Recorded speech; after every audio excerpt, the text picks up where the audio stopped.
Hola people, ahora vamos a ver las pilas galvánicas.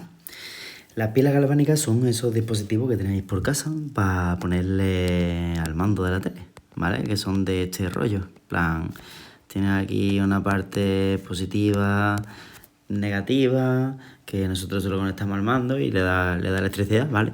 ¿Cómo funciona la pila? Pues la pila simplemente tiene dentro dos electrodos, ¿vale? Esos electrodos sirven para dar una reacción que es espontánea y que provoca electricidad. Mediante esa electricidad se alimenta el electrodoméstico que sea, ¿vale? Ahora bien, ¿cómo funciona de verdad?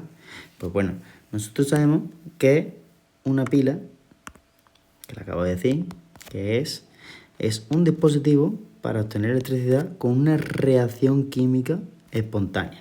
Es decir, la reacción esa de la pila, en el momento en el que se incruste en el mando, esa pila se va a producir, ¿vale? Es como si dejamos un hielo en la mesa. Pues por el calor el hielo se va a derretir en agua. Esa reacción es espontánea, ¿vale? No hace falta que lo toquemos, no hace falta que le hagamos nada para que se produzca. A eso se refiere una reacción espontánea. ¿Qué material hace falta? Pues ya lo hemos dicho, dos electrodos. ¿Pero qué son los electrodos? Pues un electrodo, ¿vale? Es un metal que está disuelto en una disolución de sus iones. Es decir, por ejemplo, yo tengo un vaso de precipitado y en ese vaso de precipitado pongo una disolución de sulfato de plata 1, ¿vale? Y ahora lo que hago es que le meto un metal, que es esta barra de aquí, de plata. Pues eso sería un electrodo, ¿vale? Cuando el metal entra en contacto en una disolución con sus iones, se favorece el traspaso de los electrones, ¿vale? Al favorecerse ese traspaso, se convierte aquello en un electrodo. No hace falta dos electrodos.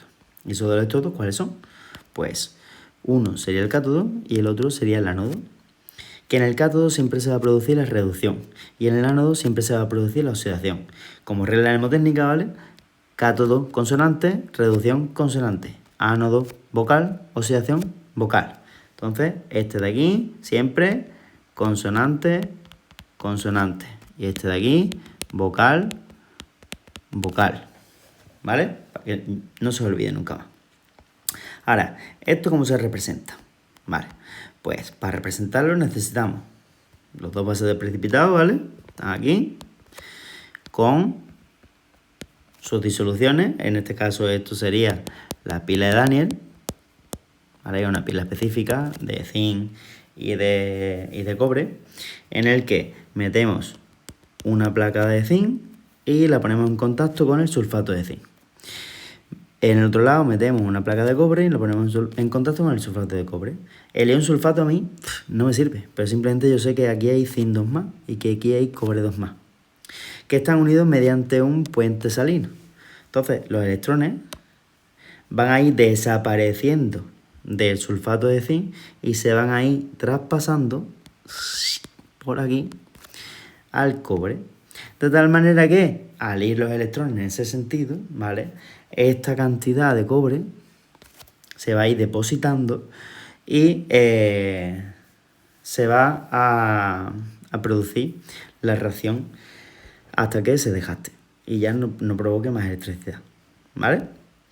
Ahora, esa pila, nosotros no vamos a dibujar esto cada vez que nos pidan notación de una pila, no lo vamos a dibujar. Tenemos una manera simplificada de hacerlo, ¿vale? La notación de una pila es básicamente poner primero el ánodo, después una doble raya vertical, ¿vale? Así, y después la reacción que se da lugar en el cátodo. Para que nos acordemos, un quimo y truco, siempre, recordad que el ánodo era negativo y el cátodo era el positivo, pues siempre se va de menos a más, ¿vale? O sea, primero el ánodo, después doble raya y después el cátodo. En el caso de la pila que hemos hecho nosotros arriba, pues nosotros en el ánodo se da la oxidación. Entonces, la oxidación aquí sería básicamente poner el zinc sólido, que es 0, a zinc 2 más. Pues eso es lo que nosotros hemos puesto aquí. ¿Qué hemos añadido? Pues los estados de la materia, que cuando es 0 es sólido y cuando está en disolución es acuoso, por eso el AC. Y cuando está en acuoso, evidentemente, la carga 2+, tiene que estar 100%, y la concentración que te den, ¿vale? Que generalmente suele ser 1+, pero bueno. Eso es lo que lo debería de poner, separado por esta raya vertical que me dice que esas dos especies están en contacto, ¿vale? Ahora, esta doble raya es el puente salino. Y después iría la parte del cátodo, que en el cátodo se da la reducción. Si yo tengo sulfato de cobre y cobre 0, pues tiene que pasar de cobre 2+ a cobre 0, ¿vale? Por lo tanto, yo aquí tengo cobre 2+, cobre 0, separado por una raya vertical para decir que está en contacto el 1 molar y los estados de la materia, ¿ok? Esa sería la notación de la pila. Ahora, esta pila, esas dos reacciones, no se ven hechas, ¿vale? Le falta la carga. Entonces vamos a poner las reacciones enteras. La semirreacción de reducción, que sería lo que se da en el cátodo,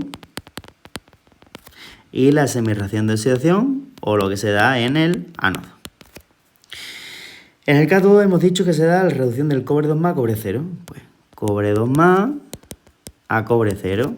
Balance de materia, check. Balance de carga, pues aquí tengo dos cargas positivas que con 2 electrones se hacen 0 carga. Por tanto, ahora sí, check. En el ánodo tengo la oxidación del zinc. Pues zinc 0 a zinc 2+. Balance de materia, check. Y balance de carga con estos 2 electrones que le pongo aquí, también check. Ahora, yo voy a sumar las dos reacciones porque yo lo que tengo es una pila. La pila es una reacción global. Es decir, se da la reacción completa entre el zinc y el cobre, ¿vale? No las dos reacciones por separado. Esas dos reacciones transcurren a la vez. Con lo cual, lo que voy a hacer es sumarlas. Teniendo en cuenta que los electrones siempre se tienen que ir, igual que en el método de ion-electrón, ¿vale? Pues el cobre 2+ más zinc 0 pasa a ser cobre 0 más zinc 2+. Esta sería la reacción global de la pila. Ahora, ¿cómo sé yo cuánta electricidad se origina? Porque claro, las pilas duran una cantidad de tiempo, ¿verdad? Yo las meto en el mando y al cabo de X meses, años, dependiendo de la pila, la duración dura un poquito más, lo sabemos ya, pues llega un momento que se gasta. ¿Por qué se gasta? Porque se gasta la reacción. Se va ahí uno oxidando, el otro reduciendo, hasta que ya no haya más cantidad de uno de los dos y ya no se pueda dar la reacción.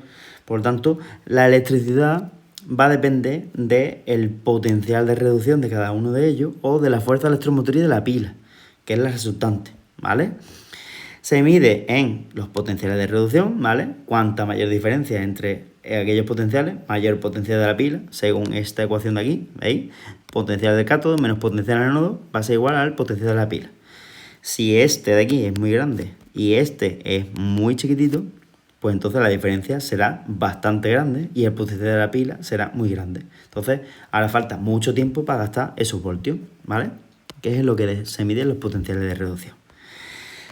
Vale, pero yo te he puesto ya la semirreacción, pero imagínate que a nosotros nos dan los potenciales, el potencial del zinc. Siempre nos lo va a dar en método de reducción, de zinc 2+ a zinc 0. ¿Vale? 0,34 voltios, por ejemplo. Y el potencial del cobre 2+ a cobre 0, veis que aquí no nos van a decir nunca cuál es el menos 0,17 voltios. ¿Cuál es el que se oxida y cuál es el que se reduce? Nosotros a partir de esto lo vamos a deducir. ¿Cómo? Teniendo en cuenta que el cátodo, que es el que se da la reducción, pues tiene que ser el de mayor potencial de reducción. ¿Por qué? Porque el potencial me indica la tendencia que tiene una reacción a que se produzca. Si el potencial es de reducción, pues es la tendencia a que se reduzca ese elemento. El que tenga mayor potencial de reducción será el que sea el cátodo, porque será el que se reduzca de entre esos dos. Los potenciales son medidas para comparar, ¿vale? ¿Y el ánodo cuál va a ser? Pues el que tenga la oxidación. Entonces, el que no se reduzca, el que se oxide, pues el de menor potencial de reducción, ¿vale? Entonces, de estos dos, este es más alto que este. Por tanto, este será el cátodo. Y este, consecuencia, el ánodo. Entonces ya podemos aplicar el potencial de la pila, según la reacción que estaba ahí antes. será el 0,34 voltios menos 0,17 voltios, que esto me da 0,51 voltios. ¿Vale? Pues ese va a ser el potencial de la pila resultante. 0,51 voltios tiene la pilita para producir electricidad y se gastará pues cuando sea. ¿Ok? Vale, pues esto básicamente es la parte de las pilas. ¿Ok? Venga, chao.